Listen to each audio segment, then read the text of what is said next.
Hi, I'm Bill O'Reilly. Thanks for watching us tonight. Confronting evil, that is the subject of this evening's Talking Points memo. Once again, I would like to point out the almost total absence of support from the Muslim world after the death of bin Laden. In fact, we've seen more pro-bin Laden demonstrations from Muslims than anti. These scenes today in London, where crazy jihadist sympathizers clash with a right-wing group. The Muslims not at all shy about their embrace of evil.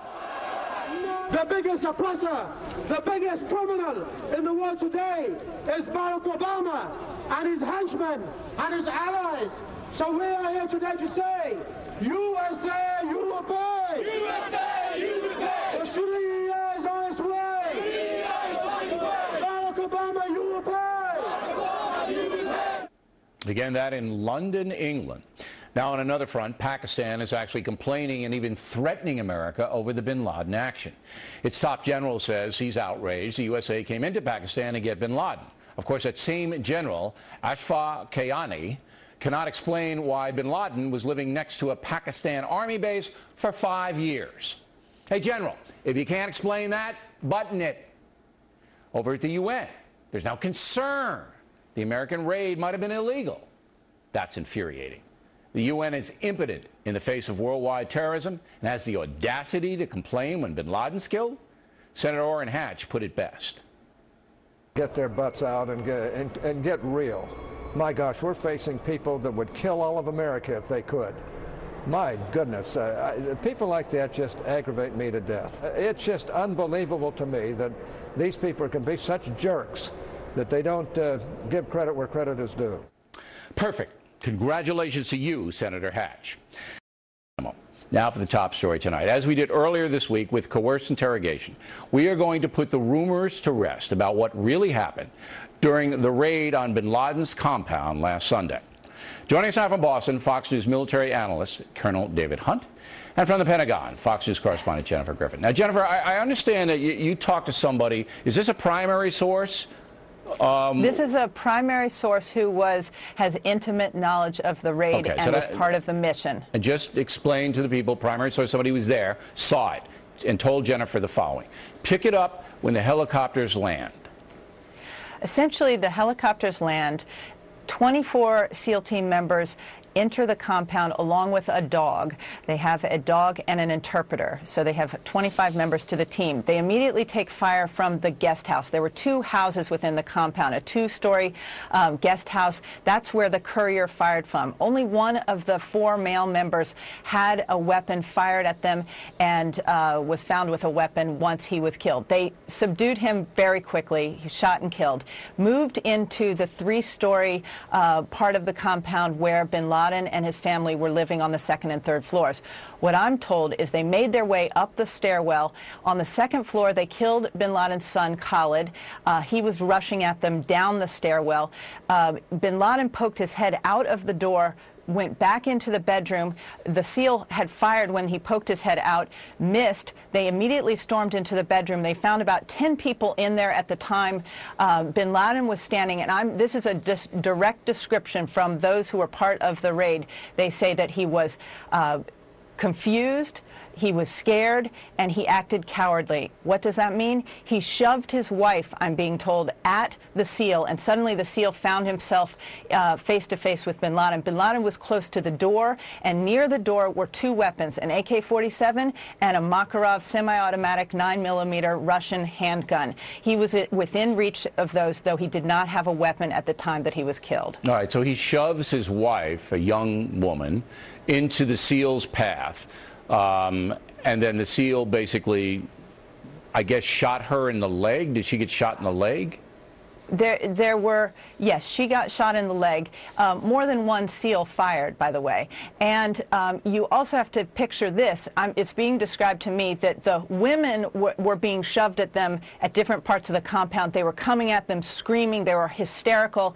There were also a number of children. Don't forget, there were a large number of children. A few of those children left the room just as the SEALs entered. They scurried out. But the SEALs also took pains to grab the 3-year-old son of bin Laden, who was in in the room with him and get him out safely. So they had children all over the place, and they had they had to act very quickly. They had trained because they thought that bin Laden would have a suicide bomb belt and that they would encounter explosives as they entered the compound. Okay. Now, Colonel, this jives up to what I'm sure you're hearing, because I think Jennifer's source is impeccable. When you have women coming at you hysterically, and they're trying to impede the SEALs' progress, not that the women had guns or anything, they were just creating chaos in there. What are the special ops orders there? Just not to kill women and children at all, or what are the orders? The orders are, they have a shoot, no shoot criteria. The guys, the average age of the SEALs that went in was about 38 years old. They also had 5 other people. They were CIA site exploitation and forensic experts. These SEALs will train at about 50,000 rounds per man per year. That's more than a police department, a large, mid-sized police department uses for all their police officers. And they train specifically in shoot, no shoot. There were 22 civilians, family members. There was another family in the compound that were safe. The SEALs did not indiscriminately shoot anybody. It took about 30 seconds from the time they get to the front door and the time they killed bin Laden to get that part of the operation. Total about 10 minutes on the ground because they were picking up it took 30 seconds for them to get up the stairs, go through all of this stuff, and kill bin Laden. That's what you're saying, 30 seconds? Okay, does that jive with your information, Jennifer? Well, the only thing I can confirm is that bin Laden was killed about 20 minutes into the 38-minute raid, so about halfway through. The rest of that time they spent gathering up intelligence and getting rid of, trying to destroy the helicopter tail that was, we have a little discrepancy there, but that's Bill, there's not, there's no discrepancy. She's right. The total time for the raid is what Jennifer's talking about, but that includes the shootout she's talking about and the site exploitation, picking up computer parts, thumb drives, and getting all these civilians gathered.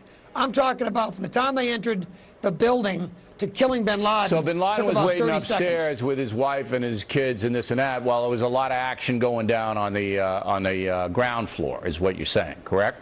Yeah, clearing a 3-story building by these guys is not difficult. Okay. The rest of it is getting everybody. That he was in big trouble up there. I wonder why he didn't grab the guns and this and that and then go out blazing. I think, and I could be wrong here, Jennifer, you correct me, that the SEALs were under orders to kill bin Laden, not take him back. Well, I think what we know is that they certainly did not go into this mission believing that they would capture him. Yes, I think we can say that certainly. And I do think that's interesting that bin Laden himself was not shooting, as you said. He had guns in the room, and he was dazed, confused, and this is a description from people who were there. He behaved in a cowardly manner, and he was scared. I'm not surprised by that. He probably wanted to be captured, but to do that would have been a political nightmare. Where do you put him? And then the crazed world goes nuts. Do you concur with that, Colonel Hunt, that they went in and pretty much his fate was sealed as soon as they saw him? Yeah, there's no question. I mean, they had, yes, killed bin Laden. It's very appropriate. These are the right guys to have done that. And to show you the discipline, Jennifer's already talked about it, but there were a lot of civilians in this compound. Right, they didn't kill any of them. They did not shoot. How old was his son, Jennifer, that got killed? The son, I believe, was 19 years old. It's Khalid. He's not the famous son, Hamza, who is still at large in Pakistan, we understand. Okay. Well, very fascinating. We appreciate you both coming on tonight. Next on The Rundown.